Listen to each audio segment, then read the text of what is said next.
Saudaraku, pada mulanya dakwah adalah tabligh, yaitu menyampaikan risalah Islam kepada umat manusia. Namun pada proses berikutnya, dakwah adalah mengubah. Sebuah tabligh yang tanpa dampak perubahan itu bukanlah dakwah yang ideal. Maka kita menyaksikan bagaimana Rasulullah SAW di dalam berdakwah, dia melahirkan perubahan-perubahan yang begitu nyata. Lihatlah bagaimana Makkah berubah, bagaimana Madinah berubah, kemudian setelah itu bangsa Arab berubah, dan selanjutnya sejarah perubahan peradaban terus bergulir hingga hari ini. Ya, tentu saja dalam rentang waktu yang panjang, ada di satu sisi peradaban Islam meredup, tetapi di tempat yang lain bangkit, dan begitulah seterusnya.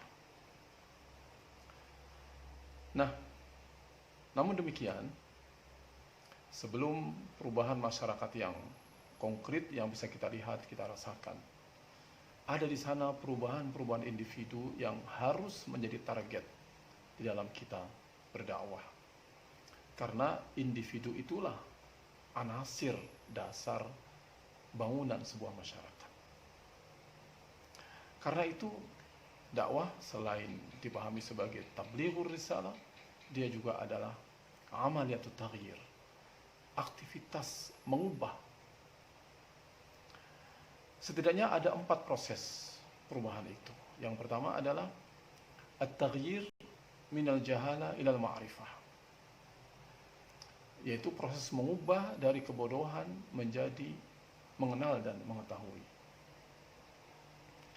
Kemudian yang kedua, at-taghyir minal ma'rifah ilal fahm, mengubah dari sekedar kenal menuju pengertian, menjadi mengerti dan memahami dengan benar sampai tingkat yang lebih mendalam. Ketiga, at-taghyir minal fahmi ilal iradah, yaitu mengubah dari pemahaman menuju kepada kemauan. Kita harus pastikan bahwa ketika mad'u kita faham, maka dia harus kita dorong untuk memiliki kemauan untuk mengamalkan apa yang dia pahami. Ya, kemauan untuk bisa lebih baik, kemauan untuk menjadi lebih disiplin di dalam ibadah, kemauan untuk lebih cinta kepada ilmu, yang tadinya malas belajar menjadi ingin belajar, dan kemajuan untuk maju.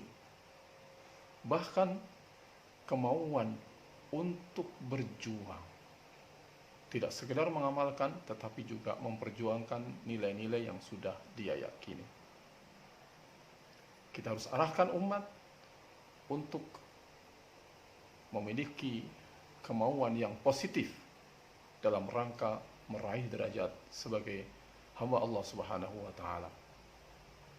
Dan yang keempat, at-taghyir minal iradah ilal fikrah, yaitu mengubah dari kehendak menuju kepada fikrah. Apa itu fikrah?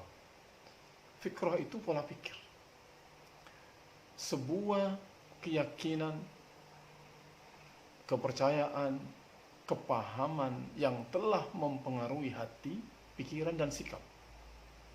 Itulah yang kemudian dimaksud sibghatullah di dalam ayat sibghatallahi wa man ahsanu minallahi sibgha, celupan Allah.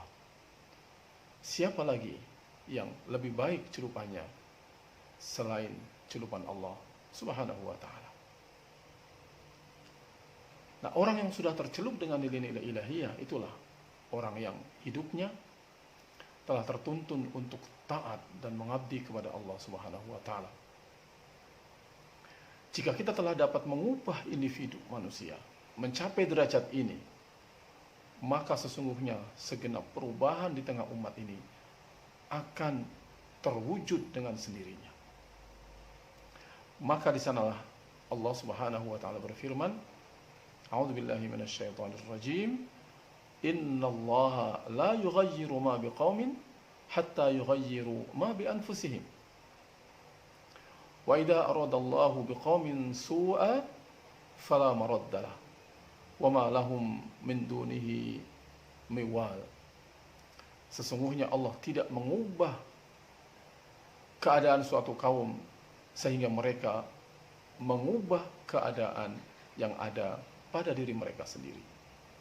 Dan apabila Allah menghendaki keburukan terhadap suatu kaum, maka tak ada yang dapat menolaknya. Dan sekali-kali tak ada pelindung bagi mereka selain Dia. Surah Ar-Ra'd ayat 11. Saudaraku seiman, marilah kita terus memperbaiki diri di dalam kita berdakwah, di dalam kita beragama, agar kita sendiri, dari diri kita sendiri, ada perubahan-perubahan yang berarti. Insya Allah, itu akan membuat orang lain ikut berubah, dan pada gilirannya akan menciptakan masyarakat yang terus berubah menjadi lebih baik dan lebih baik lagi. Assalamualaikum warahmatullahi wabarakatuh.